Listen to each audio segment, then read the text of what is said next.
Okay, let's start with the lecture today on utility. Uh, I hope I'm audible to everyone attending the lecture today.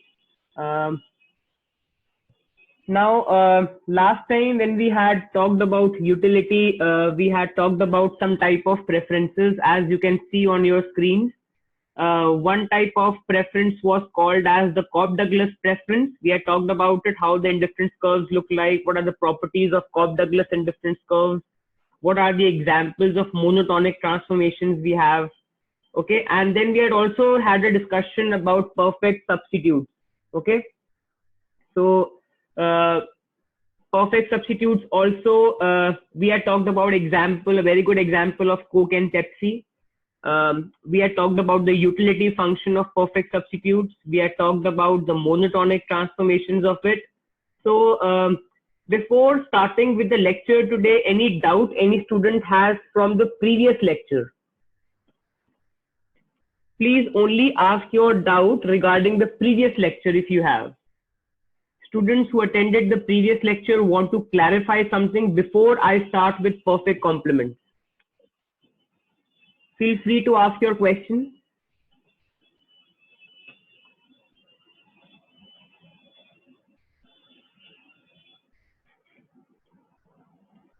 Okay, so assuming your silence as you have no other doubts, we can start with the lecture today. So let me first come to the whiteboard. Let's talk about perfect complements.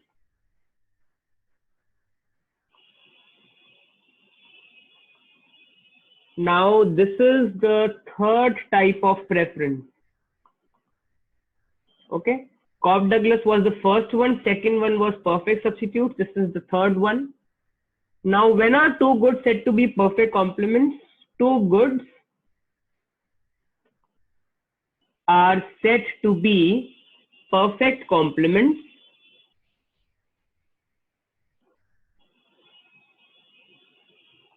if they are consumed in fixed proportions. Two goods are said to be perfect complements if they are consumed in fixed proportions.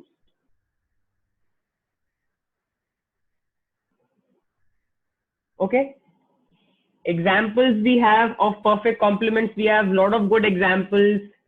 Sugar and tea, okay, left shoe and right shoe, car and petrol, pen and paper, okay.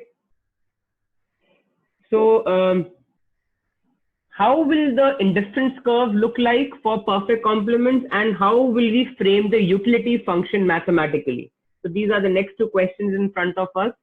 So I'll exactly take the example which I've taken in the lecture note. Let us consider the example of left shoe and right shoe. Let us consider the example of left shoe and right shoe. Now, if I plan to draw a utility function for it, first of all, I have to fix a utility level. Suppose my utility level is 10. Okay, suppose I arbitrarily fix a utility level 10. Now, one thing which we need to find out is, suppose I have 10 left shoes with 10 right shoes. Left shoe is x1 and right shoe is x2. And every shoe gives you a utility of 1. So 10 left shoes with 10 right shoes will give you a utility of 10. If I have 10 left shoes with 11 right shoes, so the one extra right shoe is not going to fetch me any higher utility. So that will also give me a utility of 10, and 11 left shoes with 10 right shoes will also give me the same utility of 10. So that means if I am buying a pair, the left shoe and the right shoe, I get the utility which is the minimum of the two. What is the minimum of 10 and 10? 10. What is the minimum of 10, 11? 10. What is the minimum of 11, 10? 10. So in case of perfect complements, the utility I get is the minimum of the consumption bundle. It is the minimum of what we plan to buy. So my utility function u will be, in this particular case, it will be minimum of x1 comma x2. And in this particular case, we are buying left shoe and right shoe in the ratio of 1:1. It's a 1:1 ratio. The left shoe and the right shoe are being bought in the ratio of 1:1. So my utility function is min of x1 comma x2. Now, if I draw a diagram for this, you can see the pictures also. Suppose this is left shoe and suppose this is right shoe.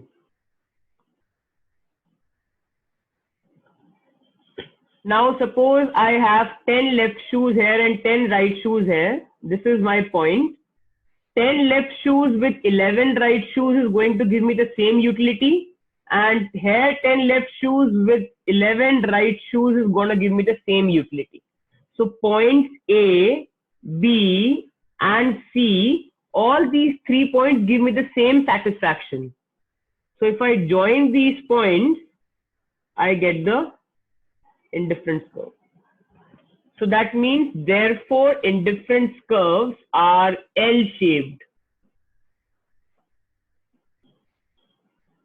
This was one such indifference curve. I can draw a family of indifference curves. This is IC0, this is IC1, this is IC2, and so on. I can draw a family of indifference curves. Now, if we talk about MRS, okay, first of all, you should know that this point B is called the kink. This is called the kink. Always remember, a kink is a sharp or a rough point and it is not differentiable. Okay, you cannot differentiate the function at the kink. You can only differentiate a function which is a continuous function. It's a smooth function. But the kink is not a smooth point. It's a rough point. So a kink is never differentiable. Okay. So if I talk about MRS now, so MRS on the horizontal strip. MRS on the horizontal strip. Horizontal strip means MRS on the horizontal portion. These are the horizontal portions of the indifference curve. What will MRS be on the horizontal portion? It's a line parallel to the x-axis. Slope will be 0. Okay. MRS on the vertical strip. Now, if I talk about the vertical portion, this is the vertical portion of the indifference curve. It's a line parallel to the y-axis. Slope is infinity. Okay. MRS on the horizontal strip 0, MRS on the vertical strip infinity. Okay. Now, if I talk about MRS at the kink, MRS at the kink is not defined. Okay. MRS at the kink is not defined. Why? Because all of us know a kink is not a differentiable point. So if I talk about marginal rate of substitution on the horizontal strip, that is 0. On the vertical strip, it is infinity. And at the kink, it is not defined. So I hope the explanation till here is convincing to all the students attending the lecture. Anyone who is writing something, I plan to erase it. So if anyone is writing, you can speak up that, sir, please give us some time. Okay. Otherwise, your silence will be assumed as if, even if you guys are not writing this, it's completely fine. I am writing it for better explanation. It's all there in the lecture note. There is nothing I am writing which is not there in the lecture note. If there is something... Can you explain the MRS again? Yeah. So MRS goes like this. MRS measures the slope of the indifference curve. It's called marginal rate of substitution. When we look on to what's the MRS of perfect complement, Now it can be seen under cases, because when you look at perfect complement, look at the diagram. You can see there is a horizontal strip. I am marking it. You can see in the diagram. This is called the horizontal strip. This is called as the vertical strip. And this point B is called the kink. Now you need to understand how will the slope be on the horizontal strip. Mathematically, all of us know if a line is parallel to the x-axis, it has slope equal to 0. So MRS on the horizontal strip will be 0. Mathematically, if a line is parallel to the y-axis, slope is infinity. That means MRS on the vertical strip will be infinity. And if I talk about kink, from MME semester 1, you know, when you are doing continuity and differentiability, a kink is a rough point. It is not differentiable. You cannot simply differentiate the function at the kink. Since you cannot differentiate the function at the kink, MRS at the kink is not defined. I hope I was convincing in the explanation. Yes, sir. Anyone else open for doubts? I'm open for doubts. Anyone has can freely ask.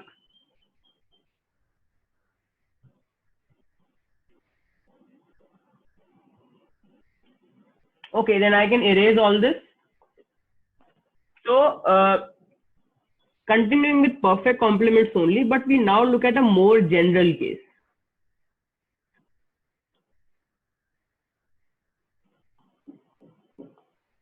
Okay, so look at the general case.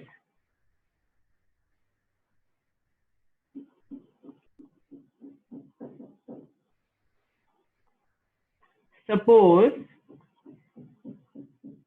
the consumer consumes two goods. Suppose the consumer consumes two goods in the ratio of A is to B. In the ratio of A is to B. This is a more general case we are doing. Then how will the utility function look like? Now the utility function will be U is min of AX1, BX2. This is how my utility function will look like. If the consumer consumes two goods in the ratio of A is to B. Okay. Now another point to understand, let's take an example. Suppose we have two goods. Suppose there are two goods. Let's take them as tea and sugar. The same example you will find in my lecture note also. Suppose two goods, tea and sugar, and suppose the consumer consumes 2 teaspoons of sugar. The consumer consumes 2 teaspoons of sugar with 1 cup of tea.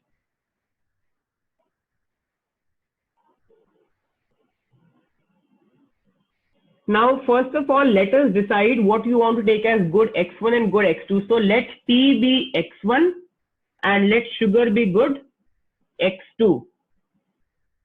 Okay, let tea be X1 and let sugar be good X2. So how will we decide what is going to be the utility function? Very simple. We will be simply using the unitary method we do in maths. All of us are familiar with the unitary method. You have been doing it since school. Okay, so look at the method to build the utility function. So if I have to build a utility function for this, 1 cup of tea gives me a utility of 1. Suppose 1 cup of tea gives me a utility of 1. So X1 cups of tea will give me a utility of X1 into 1, which is X1. I hope it is clear. 1 cup of tea gives you a utility of 1. So X1 cups of tea will give you a utility of X1. But with 1 cup of tea, how much sugar you consume? You consume 2 teaspoons of sugar. So I can write 2 teaspoons of sugar. 2 teaspoons of sugar give me a utility of 1. Why? Because you are consuming 2 teaspoons of sugar with 1 cup of tea. When 1 cup of tea gives you a utility of 1, 2 teaspoons of sugar give you also a utility of 1 because they are consumed together. Therefore, 1 teaspoon of sugar will give you a utility of half. This is the unitary method I am using. 2 teaspoons of sugar give a utility of 1. So 1 teaspoon of sugar gives a utility of half. Therefore, x2 teaspoons of sugar will give you a utility of how much? Half into x2, which is x2 divided by 2. I am again repeating the entire process. The consumer consumes 2 teaspoons of sugar with 1 cup of tea. So if 1 cup of tea gives me a utility of 1, x1 cups of tea will give me a utility of x1. Now, along with 1 cup of tea, we are having 2 teaspoons of sugar. So 2 teaspoons of sugar give a utility of 1 only because they are consumed with 1 cup of tea.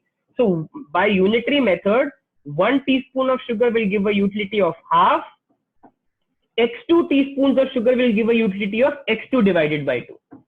So what will my utility function be? My utility function will be min of x1 comma x2 divided by 2.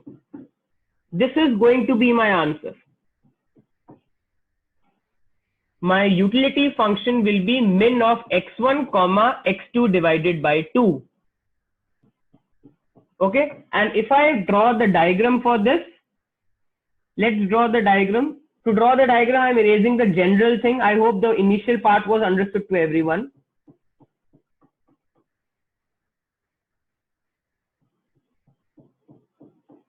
Now to draw the diagram, the first thing you know is where the kink will occur at. So my utility function which we just saw is min of x1 comma x2 divided by 2 for this example.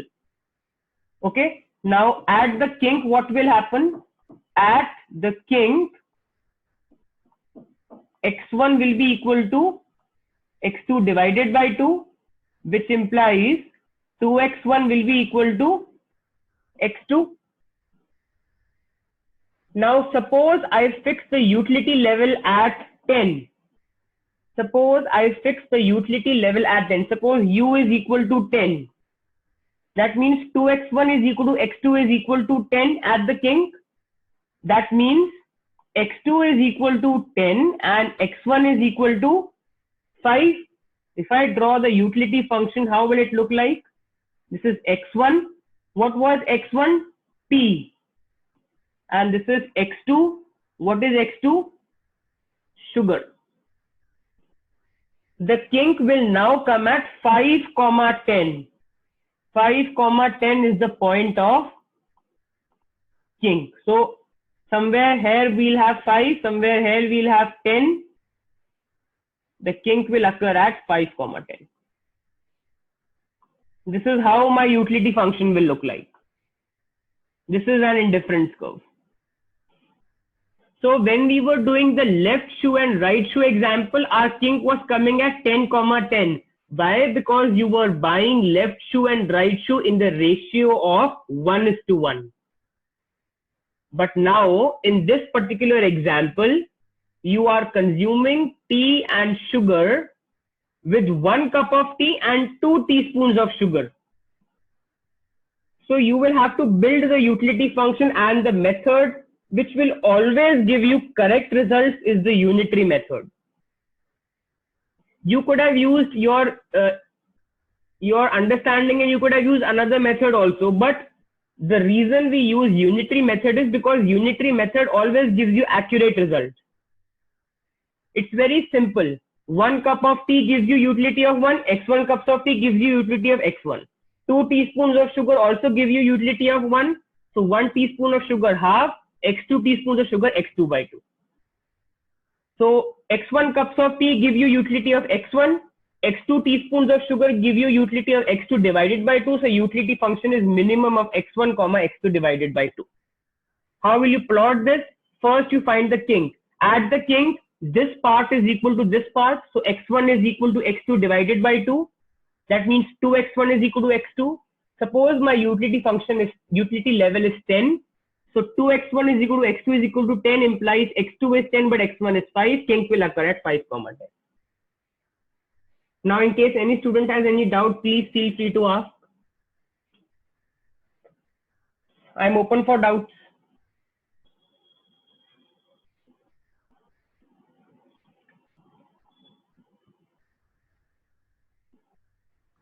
In case any student wants to clarify something, feel free to ask.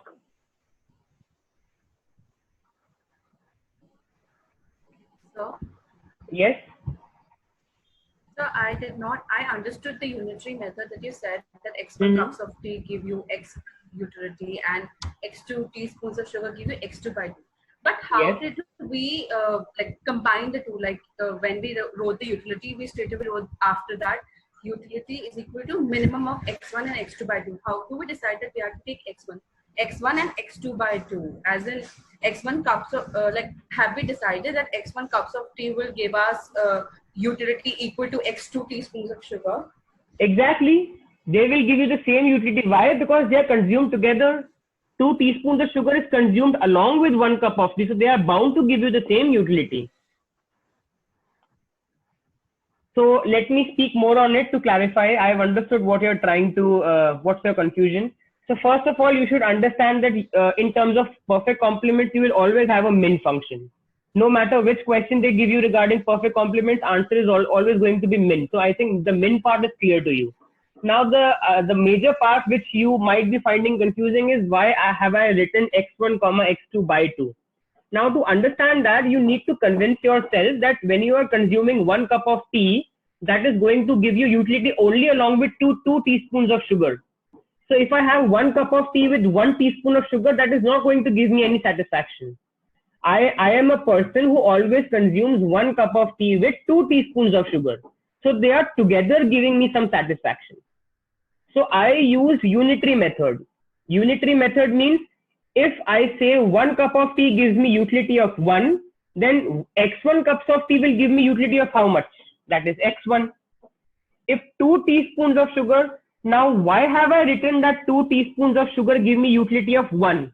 I have written this because question mate is mentioned that I consume 1 cup of tea with 2 teaspoons of sugar. So if 1 cup of tea gives me utility of 1, then 2 teaspoons of sugar also give me utility of 1 only because they are consumed together. So by using this, 1 teaspoon of sugar gives me utility of half. x2 teaspoons of sugar give me utility of x2 by 2. So when I consume x1 cups of tea, the utility I get is x1. When I consume x2 teaspoons of sugar, the utility I get is x2 by 2. Since it's perfect complement and we are consuming both the goods together, the utility I'll be getting will be the minimum of this and this. It is going to be the minimum of the utility I get from tea, x1 cups of tea, which is x1, and the utility I get from x2 teaspoons of sugar, which is x2 divided by 2. That is why I've written minimum of x1 comma x2 divided by 2. It is simply the utility we get from the minimum of the two. I hope I was convincing. No, actually, I'm sorry, but the doubt I have is that if suppose let x1 be 5 and let x2 be 8. So then if it's minimum of 5 and 8 by 2, 4, then it goes 4, right? But 5 and 8, is it suiting this proportion? 2 teaspoons of sugar with 1 cup of tea. It should satisfy this relation, right? 2 teaspoons of sugar with 1 cup of tea. Does 5 and 8 satisfy this relation? You cannot take you cannot take any example. Now you have to particularly take that ratio which is given to you. Yes, sir. I got it. Okay. Thank you. Anyone else who has any doubts can ask. Students, the more doubts you will ask, the more clarity you will get. It's very simple. And that's actually the benefit of having these classes. Otherwise I would have just sent you the recorded lectures. It would have not made any sense. The reason for conducting the classes is because even though I'm not physically present, I'm virtually present for you to clear your doubts. So if you ask doubt, that will benefit you only. Okay, so let's move forward. Now let me just quickly show you the handout once so that you are comfortable with the handout, although I'll not go in much depth because you've already done it. This is perfect complements. You can see on your screens, I've taken the left shoe, right shoe example. ICs are L-shaped. Utility function is min of x1, x2. We have fixed it equal to 10. You can see the indifference curve. MRS on the horizontal strip 0, on the vertical strip infinity at the kink not defined. Okay. Then I have taken the example when you are consuming two goods but not in 1:1 ratio. So tea and sugar. Okay. I have done the unitary method. We have built the utility function and then I have generalized it. In general, for perfect complements, your utility function is min of ax1 comma bx2. Okay. Now, when the utility function is min of ax1 comma bx2, where will the kink occur? The kink will occur when ax1 is exactly equal to bx2. So you can see point A on your screens. ICs are L-shaped with the kink at ax1 equal to bx2. Okay. Now let's talk about monotonic transformation. So let's come back to the whiteboard. Now this is the example we had done. So let me first clear this off. We had just talked about utility function as min of x1 comma x2 by 2, where remember x1 was cups of tea and x2 was teaspoons of sugar. X2 was teaspoons of sugar. Now, one transformation which we can have is, suppose I multiply by 2 inside the bracket. Multiplying by 2 inside the bracket. Why am I multiplying by 2? Because you can see I have 2 in the denominator. So I can have another utility function 2x1 comma x2. So both these utility functions are correct. If you write this in the exam, this is also correct. If you write this in the exam, this is also correct. Because remember, so this utility function, or I can call it as utility function V. So I can say V is a positive monotonic transformation of the utility function U.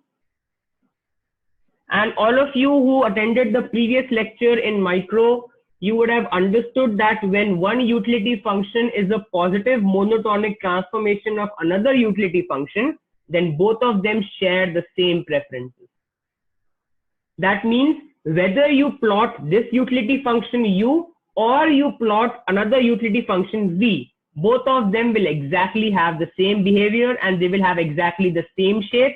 And they will have exactly the same kink also. Both of them will have the same kink. And that kink will occur where 2x1 is exactly equal to x2. Both will have the same kink. Okay, so this was one transformation, positive monotonic transformation. Okay, so with this, perfect complements concept is over. Anyone who wants to talk about anything in perfect complements, please do so right now. Before I start with the next set of preferences.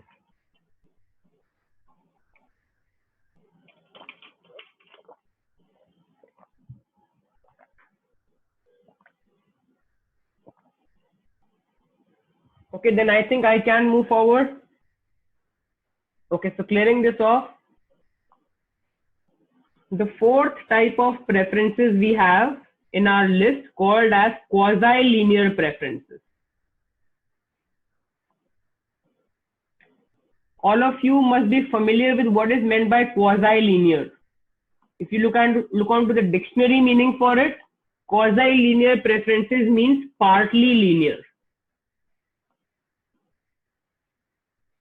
Quasi-linear preferences means partly linear preferences.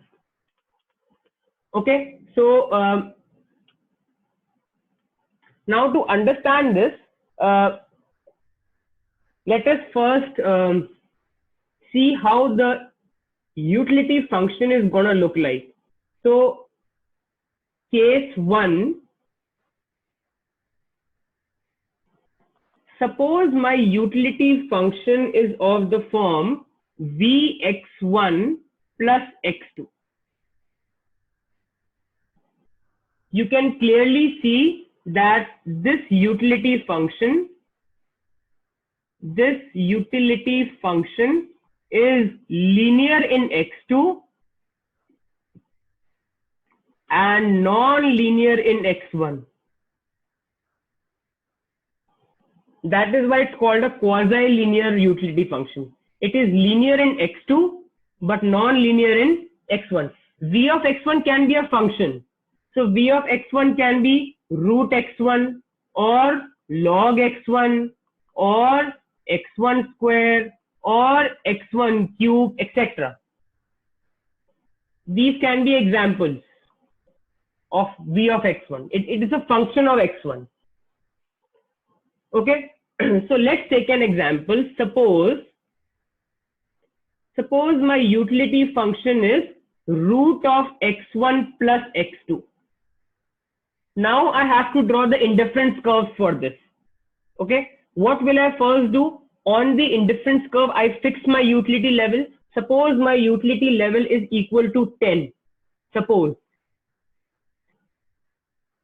Suppose my utility level is fixed equal to 10. I have taken this number hypothetically. There is no particular logic behind taking it. Okay, then I can simply write x2 is equal to 10 minus root x1. Okay, now if I draw the diagram, look at the diagram we are drawing. This is x1, this is good x2. Now when I put x1 as 0, x2 is equal to 10. When I put x1 as 0, x2 is 10. Then how will I find the slope?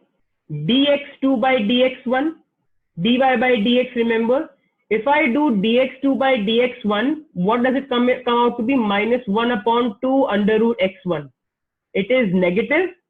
That means IC is downward sloping. This is negative, means the indifference curve is downward sloping. We now need to check whether it's concave or convex. For that, all of you know what we'll be doing. For that, we'll simply be doing d square x2 by dx1 square. So if we do d square x2 by dx1 square,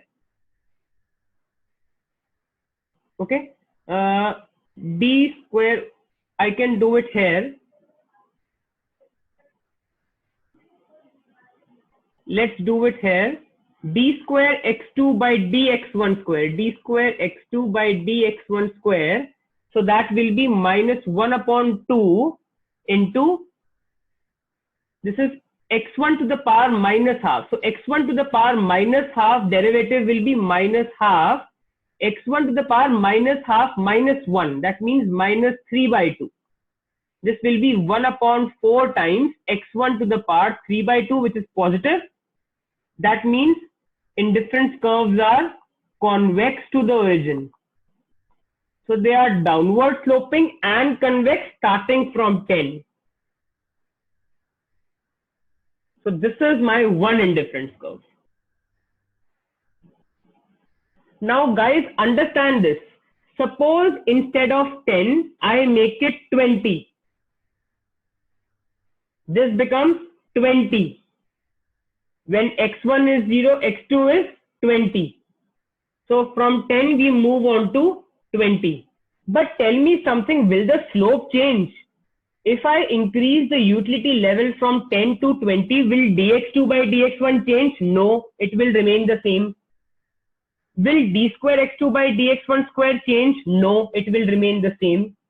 That means from 20 we will have the same shape, same behavior, everything is the same. Suppose instead of 20, suppose I make it 5. then what will happen? Instead of 10, we will move on to 5. But everything else will remain the same. So I can say that every IC is a vertically shifted version of the base IC. Every IC is a vertically shifted version of the base IC. You can see these are vertical shifts happening. Because once I change this number, the level changes. The behavior does not change. When I say behavior, it means the slope does not change, the curvature does not change. So this is how the indifference curve will look like for quasi-linear preferences. Now understand something I'm willing to say. The good which is the non-linear good is called a habit. It's a habit.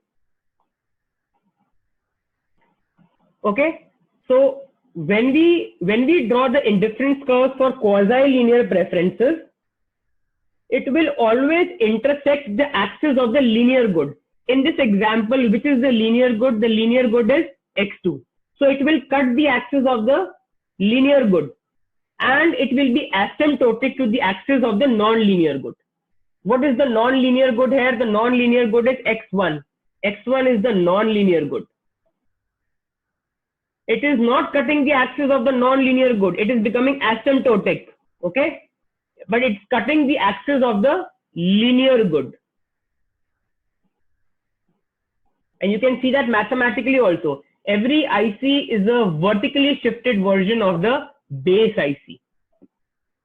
So IC1 and IC2 are vertically shifted versions. It means the gap will throughout remain the same. Throughout the gap between the two ICs is going to remain the same. Okay. So guys, this is where I stop.